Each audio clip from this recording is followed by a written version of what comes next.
Hi! புரட்டாசி விரதம் இருக்கவங்கலாம் ரொம்ப மன்னிச்சிடுங்க. இன்னைக்கு எங்க வீட்ல சிக்கன் குழம்பு.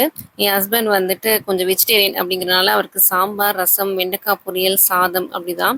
வீட்ல வந்து ரொம்ப கஷ்டப்பட்டு, சரி எங்க அம்மா வந்து ஒரு ஒரு நாள் என்ன சமைக்கிறதுன்னு புலம்புறாங்களேன்னு சொல்லி ஒரு மெனு வந்து ரெடி பண்ணி வச்சிருந்தேன். அந்த மெனு வந்து வீக்லி வைஸ் வந்து ஃபாலோ பண்ணலாம். ஆனா நம்ம ஒரு மெனு போட்டா, எனக்கு கொண்டைக்கடல சாப்பிட முடியாது, பருப்பு சாப்பிட முடியாது, இந்த காய் ஒத்துக்காது அப்படின்னு சொல்லிட்டு, அந்த மெனுவே வந்து கேன்சல் ஆயிடுச்சு. ஸோ அதுக்கான ஸ்பெண்ட் பண்ண டைமும் எனக்கு வந்து வேஸ்ட்டு தான்.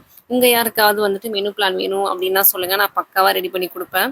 ஸோ எனக்கு வந்து எங்க அம்மா வந்ததுலேருந்தே ரொம்ப ரெஸ்ட் அப்டின்னு சொல்லலாம். ஏன்னா, ஒருத்தங்க சமைச்சு குடுத்து சாப்பிடும்போது அதோட டேஸ்ட் எல்லாமே வந்து நம்ம நல்லாருக்கும். கொஞ்சம் மெதுவா அவசரம் இல்லாம சாப்பிடுவோம். அதே மாரி தான் எங்க அம்மா வந்ததுலேருந்து அவங்க சமைச்சு குடுத்து நான் சாப்பிடுறேன். எனக்கு அது ஒரு நாள் நானும் சமைச்சு குடுப்பேன். அவங்களும் இதே மாரி சாப்பிடுவாங்க. சின்ன வயசுலேருந்து எனக்கு இந்த இட்லி சுடும்போது நடு இட்லினா ரொம்ப பிடிக்கும். அத நான் எடுத்து வச்சு ஃபர்ஸ்ட்டு சாப்பிட்டுட்டு தான் அடுத்த இட்லியே வப்பேன். நீங்க எப்படின்னு கமெண்ட்ல சொல்லுங்க.